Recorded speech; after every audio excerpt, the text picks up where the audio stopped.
Welcome to an all-new episode of Get Lit with Lianna, the podcast. Join me as I sit down with a new guest author in each episode to discuss their books, careers, and everything in between.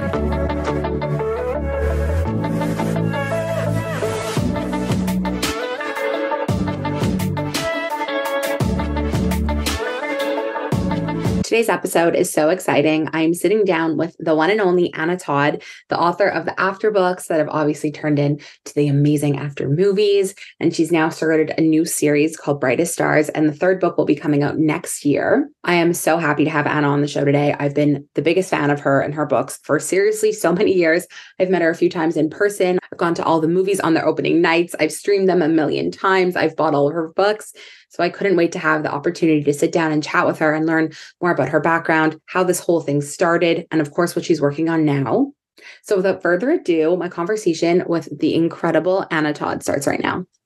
Welcome, Anna, to the podcast. I'm obviously so excited to have you here as I've been such a fan of your books for the longest time. And we have such a history. I mean, I don't know how much of our history you're aware of, but I was an OG After reader on Wattpad back in the day. And when I found out that the books were actually coming out in paperback, I was psychotic and I pre-ordered it and I couldn't wait. And I, at the time, was in university.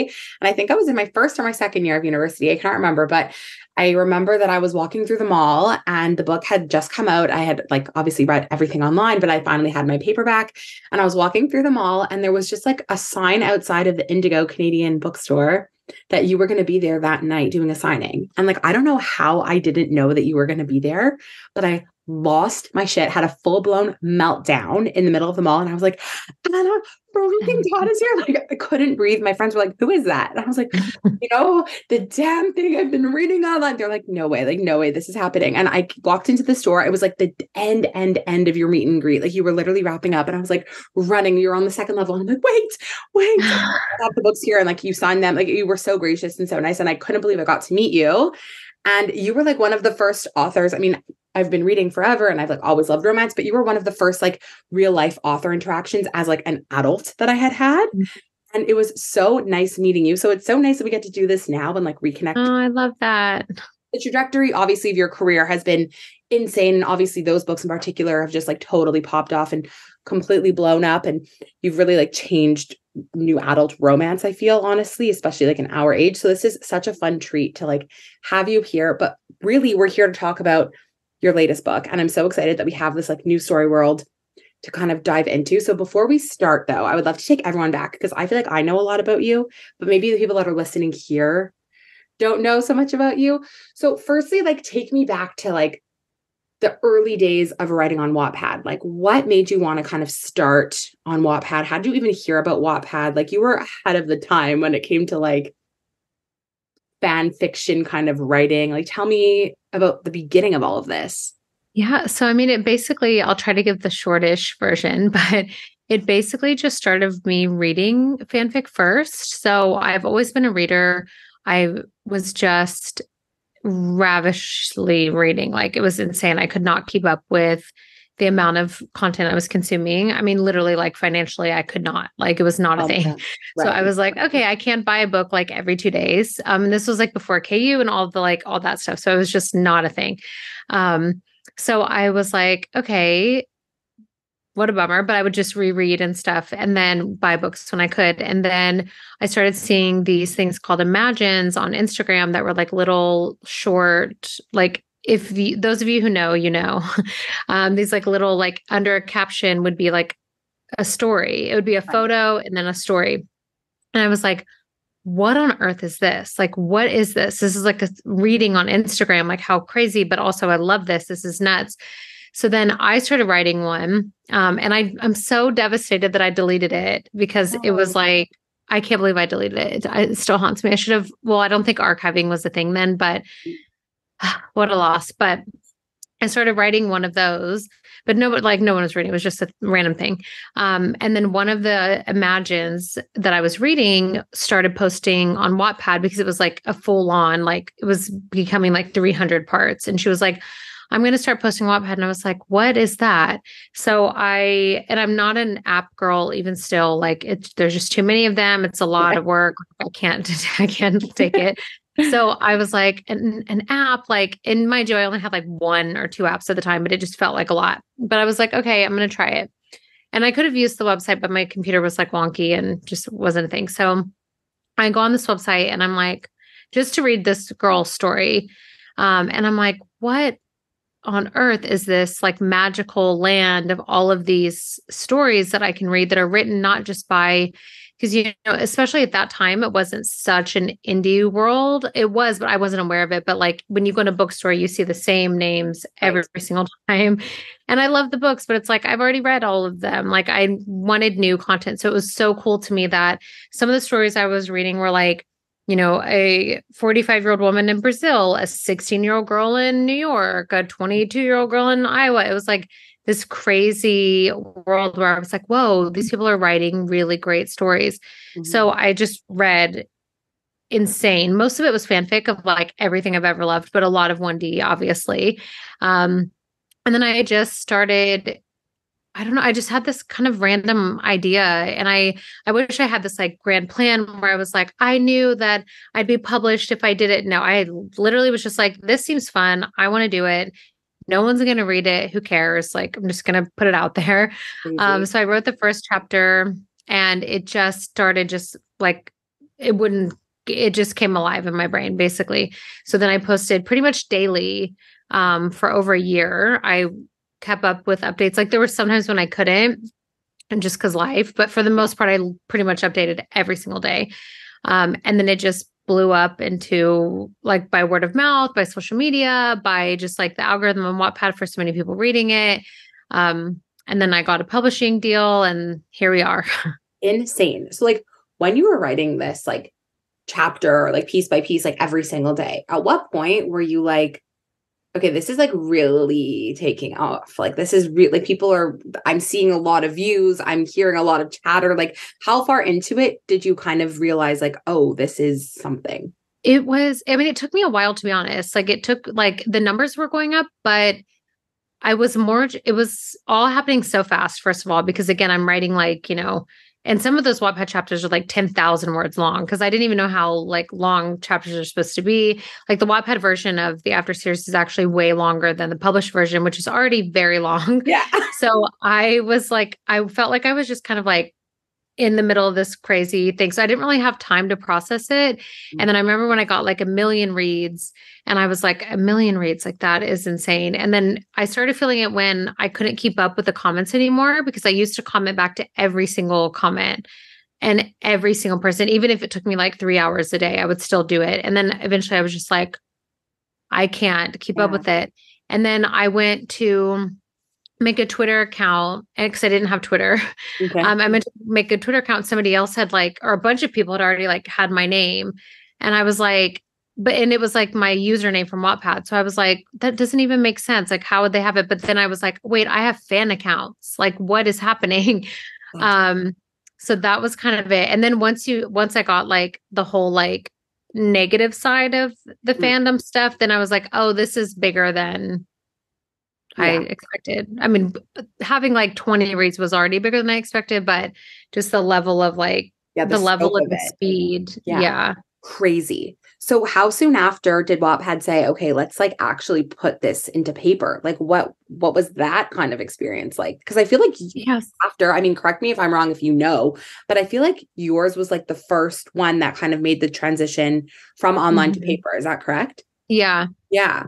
Yeah. So there were a couple that came right after that were like, as soon as they realized mine and then they saw like how it was, there were some that were sort of in the works, but they were undecided. But mine was the first like official one to ever be published, especially by a major publishing house. There were some Wattpad authors who signed publishing agreements, but not like with Wattpad as the vehicle. Okay. So and some published authors who like used Wattpad for fun and then would publish it later, but it happened pretty quickly. Like I think I was on the second part, which at the time I was like, I don't know how many books this is. Like, I don't know what is going on here. But I was on the second part and they were writing me and they were like, we would love to Zoom with you or not Zoom, whatever, Skype with you, whatever it was then. Or Skype. I'm like, RIP Skype. RIP. but they were emailing me like, we'd love to meet with you. But at that time I was completely anonymous. Like my name wasn't out there. My age wasn't out there. My face wasn't out there. Like it was very much my thing. And the way that I was living my life, even though I was very young at the time, but I felt much older. I was married. I had a son already. I had a lot going on. So I was like, do I want to open this can of worms to like be like a public? And I, again, had no idea that it would be that public. I just was like, do I even want like, to like bring my real life into this?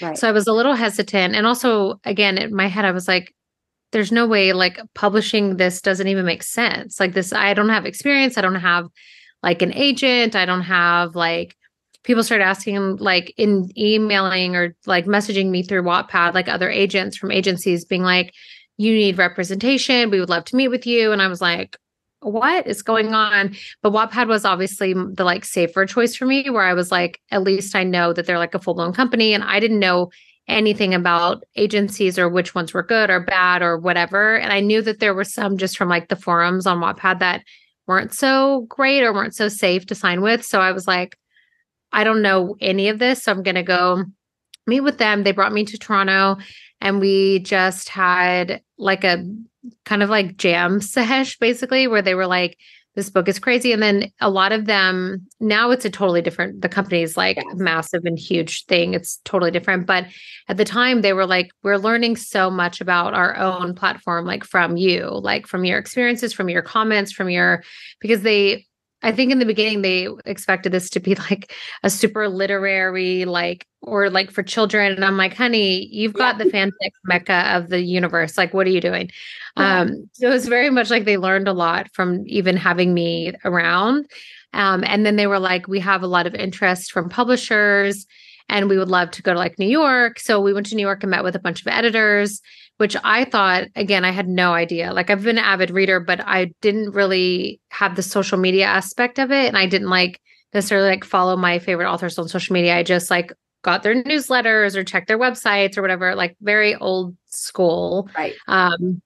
So I thought every author gets to just like go to publishing houses and like hear from different editors why they should choose them. And I was like, oh, this is so fun. And even just being in the publishing houses was like, I was like, this is amazing. How cool. I was like taking photos of like Simon and Schuster and then I met just the perfect editor for me. And it just went from there. I met with a lot of editors at every major house basically, but one of them I just immediately clicked with. So insane. We just published it's a crazy trajectory. And then obviously like getting a movie deal and then getting to be involved in like any capacity is insane. But what was it like that first time seeing the story kind of come to life on the screen? Like, was it what you had pictured? Like, tell me what that experience is like. Cause I can't imagine having like written this story the way you had and then had to kind of adapt it to make it fit into this paperback version and then see that version get adapted again for the screen. Like the evolution of the story must have been wild for you to actually see unfold in front of your eyes. Yeah. So it was kind of in the beginning, it was a lot harder, like because I knew that we were filming like a rated R version and PG-13 version. And I was like, the PG-13 version is just not like, that doesn't make sense. But the more that I actually started learning like the industry and started like, I was literally on set and kind of just thrown in as a producer of like, but actually had to like produce it. So it wasn't like I just sat there and like watched everyone. It's like, no, I had actual like work to do every single day and rewriting pages and like literally like rehearsing with cast. Like it was a full on like with zero experience. So in the beginning, I was very much like, I've got to do this for the fans, this for the fans, this for the fans. And then I started being like, the more I was just learning very quickly about how films are made, who's paying for them, what they're looking for, what they want. It's like, oh, this is bigger than, even though my fan base was obviously big, but at the end of the day, you have to have a good film. Otherwise, there's not going to be another one. So it was really, in the beginning, it was hard to separate because there were so many things that I was like, what are we doing? But also it was my responsibility as a producer to make sure that even if it wasn't true to the book or true to the story, it still had to be good. Mm-hmm. So it was like this weird, like double-edged sword where I was like, okay, if I don't have, I had a lot of creative control over the scenes we were in, but when it came to like the content, I'm not the one deciding the rating of the film. I'm not the one that's deciding the marketing plan and all of that stuff for that film. So I just kind of had to be like, okay, I'm going to make the best of what this is. And I knew with the casting, which was like, that was the part that I really, really fought for, because I was like, if we get the casting right, that's like I watch movies sometimes where I'm like, I don't even know what's going on, but the cast is perfect. I don't care. Yeah. So it's like, as long as you get the casting right, but there were definitely times that were harder and easier. And then with the second film, writing a script and knowing that's so close to the book, and then having a director come in with a very different vision and a very different style, and just a very, high tension personality that was very hard to manage, to be honest. That was the harder experience. Like looking back with the first movie, I'm like, wow, that was actually the like easy one. So I just learned a lot very quickly, and I learned like what I will let myself get into and what I won't, and where I'll draw a line of like, this isn't right for my like soul or for my like mission in life or my legacy. So it was a lot of ups and downs, but in the end, I'm very grateful that I got that like full on just like crash course, because now I have turned it into a whole different thing. And now I've started optioning other authors' books and producing content that's not mine. And like, now I know the red flags. Like sometimes I'm like, I cannot believe how naive I was. It's crazy. So my background, not on my book Instagram situation, I come from a film PR background. So I'm like super well versed, obviously, with everything from pre-production to production to post to launch to everything. And I always say that my dream job would be like adapting romance books for film, because I feel like I can see both sides. I could see the fans wanting the story to be as true to the book as possible. And then I could see the other side where, no, we need to make something that's marketable, that's appealing to a wider audience. It can't just be for the people that have read the books. It needs to appeal to a new audience as well. Like I see the full scope of it. And it's insane. And it's so cool that you have had this hands-on experience having your own book adapted, and now you're able to offer that insight and like help other authors leverage that and do it for other books. So that is incredible. I mean, I'm not gonna lie, I've seen every single After movie. I've gone to every opening. I like came to Yorkdale Mall in Montreal when Josephine and Hero did the little signing. I was the oldest person there by a gazillion years. I was like a grandma. I felt so old being there. I'm like, so Canada for some reason for me is like always younger. yes. And then when I go to Germany or France, it's like there's hardly any teenagers. It's all like older women and like a lot of like literally like 40s to 60s. So it's crazy.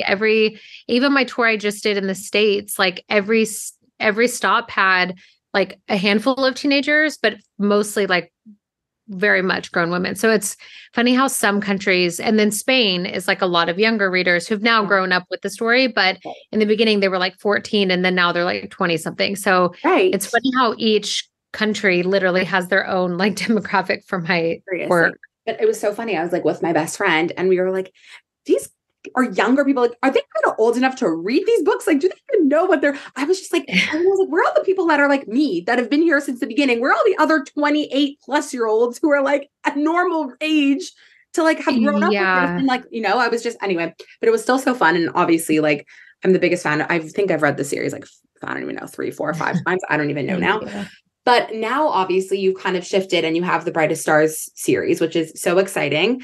What is it like to kind of close the after chapter? I mean, you've obviously closed it now. It's been closed for a while. You haven't written new parts of that world for quite a bit of time, but now to kind of dive into a new story world, like what is that kind of shift like for you? I mean, this book in general has been or the series, I should say, has been such a different process because I wrote it in like 2018 for the first time. So I was like full on in the film stuff. I was so busy and I had a contract because realistically, that's like what happens when you're an author and you're traditionally published. So I had, especially with my foreign publishers, I had these books due and I was so busy and overwhelmed and just like, I just wrote what I could. And like, I wanted to tell the story forever, but when I went back to reread it after writing, and two of them were published in foreign territories already. So, and they hit bestsellers lists, like people loved them, but I just was like, just something when I went back to reread them to do the third one, I was like, there's something of like my voice missing of the original ones. So then I was like, I'm going to rewrite them. And some of my friends who are authors were like, that's insane. Just finish the third one and be done. Like, call it a day. It's already done. Like, who cares? Like, just move on. Right. I was like, I just can't. Like, especially as a reader, I'm like, books live like literally forever. Like, I cannot have this. Like, I just have to, like, I've got to change it up. I've got to like get more of my voice in there, get more of like just my presence there. So rewriting them was definitely a challenge also, because then I was like, there's only so much I can change because it's already been published in these other countries where most of my readers are outside of the States. So I was very, very tricky. The third one it has been the, easier one because it's all new from that sense. So that was good, but just kind of like rewriting something, but having to keep certain parameters was just like, oh my goodness. And then just going back down like memory lane is like my life as an army wife and how like traumatic that was. And then being worried about like both sides of the coin of like, how are people going to perceive this? And I tried really hard to make it, not super biased, but at the same time, like I'm writing from my own experience, from the people around me's experience. So it is one of those, I just like got in like a Facebook, not even an argument, but I like responded to a comment I shouldn't have responded to. And I was like, why do I still do this? Like I haven't done that in like years. I'm like, why did I do that? But it's such a personal thing for me where I'm like, and people saying like, you're bringing political stuff in. I'm like, this is a military story. Like, this isn't like a sexy soldier, like erotica. This is like a story about characters that are literally like suffering.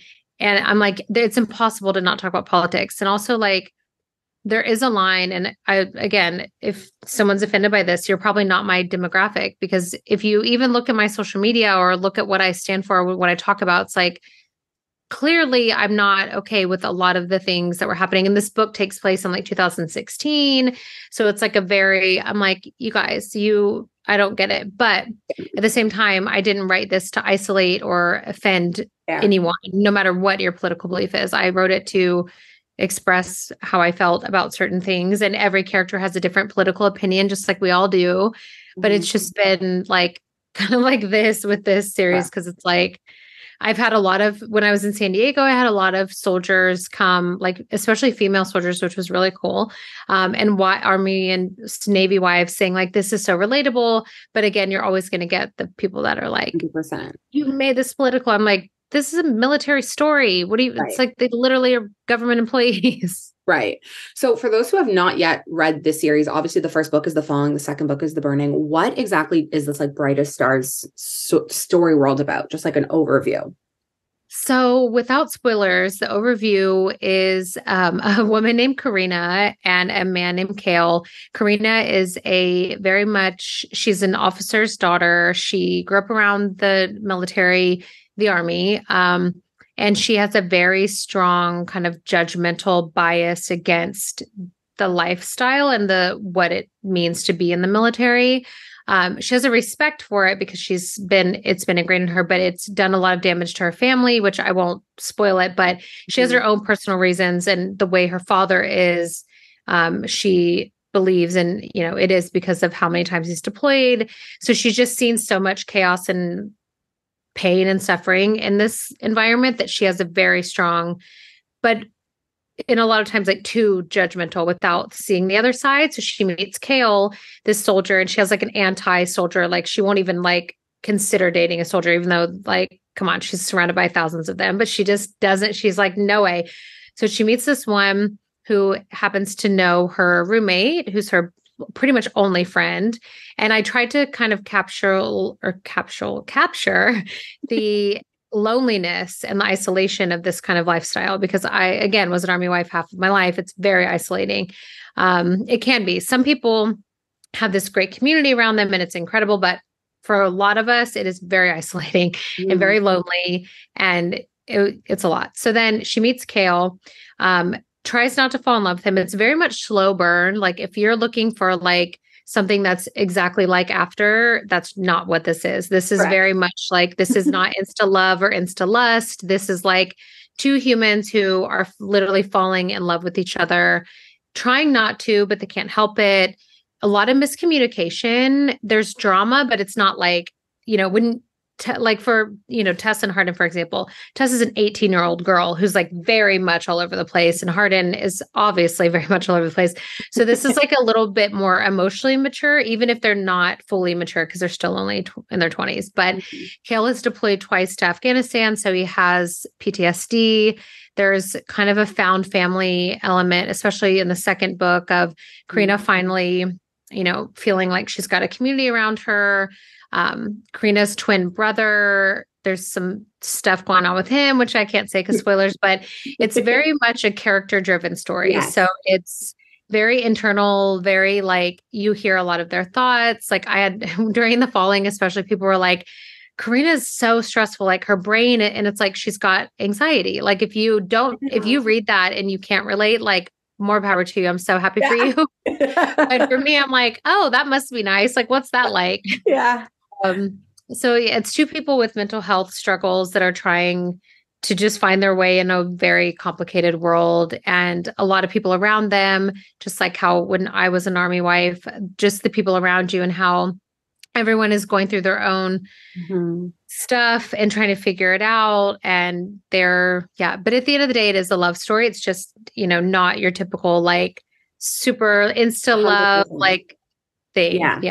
It doesn't play on like the typical tropes or rom-com-y. Like that is not what this story is. It's very much like exactly how you said. It's totally character driven. You're really in like everyone's POV and you're just really understanding this. Like it's quite tragic. Like these sad, like heartbreaking situations these people are in and how like terrible. Like it's so heartbreaking and heart-wrenching and honest. And it's clearly written from a point of view, and it's your point of view of like someone that's lived through it.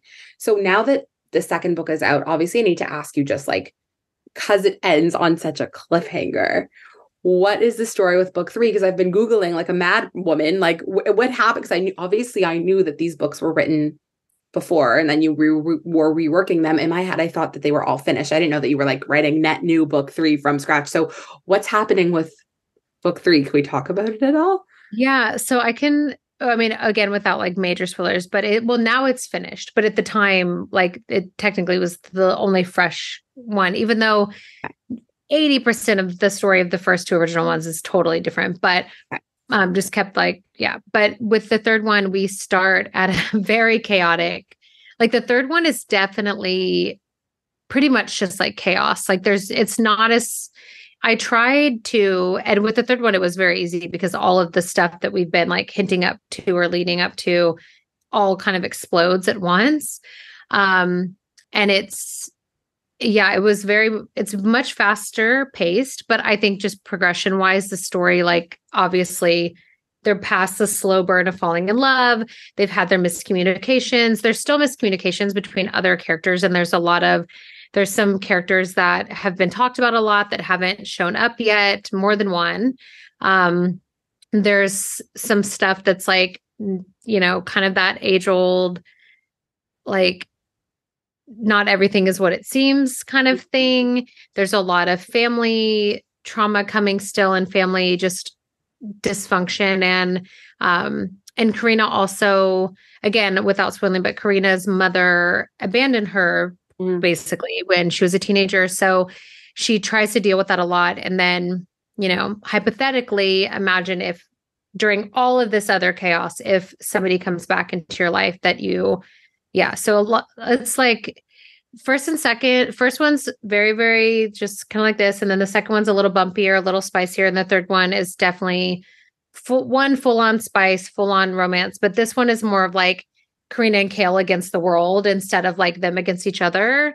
But there's just so much chaos happening around them, and Cale trying to keep himself, from drowning in his PTSD, and Karina trying to figure out like what's going to happen because they also have this ticking clock against them, which isn't a spoiler of Cale getting out of the Army. So what happens when he's getting out. And it's just very, it's like, when I was reading, it was like, whoa, this is like a lot, but at the same time, it all makes sense. Like especially if you go back, like even with the burning, some of the people that have finished it, they're like, I can't believe I didn't see that ending, the cliffhanger that it ends on coming. And I'm like, yeah, I've been planning it for a while. Like at some points I was like, is this too obvious? But like, I've never had one person. I've had like a couple that were like, I was hoping something would happen with them, but like, I didn't think it would. And then I'm like, oh, that was like one of the first things that I realized in the first book where I was like, wait a second, this thing is happening. After you guys read it, if you do read it, you'll get what we're talking about. But yeah, that's so exciting. So when, like, can I read book 3? Like, what's the timeline looking like? Yeah. So it's next summer, like midsummer. So it's not too far, but it's like one a year. Cause I've got a couple other books I haven't announced coming out that are not related to this. Okay. So I've been writing, just kind of in my, like, whenever I'm stuck on a certain thing or when I have any free time, I was writing a different story that has a film thing going on too. So that was taking a lot of, right now, like because of the strike, because very greedy people don't want to pay the people who do all the work. Everything is on hold, but I've got a lot going on and up my sleeve that I can't wait to talk about. But so I have a standalone, my first, like I did a book called The Spring Girls, but that one technically has a part 2. I just never published it yet. But so I don't count it as a standalone, and it's not an adult. It's more of like YA-ish vibes.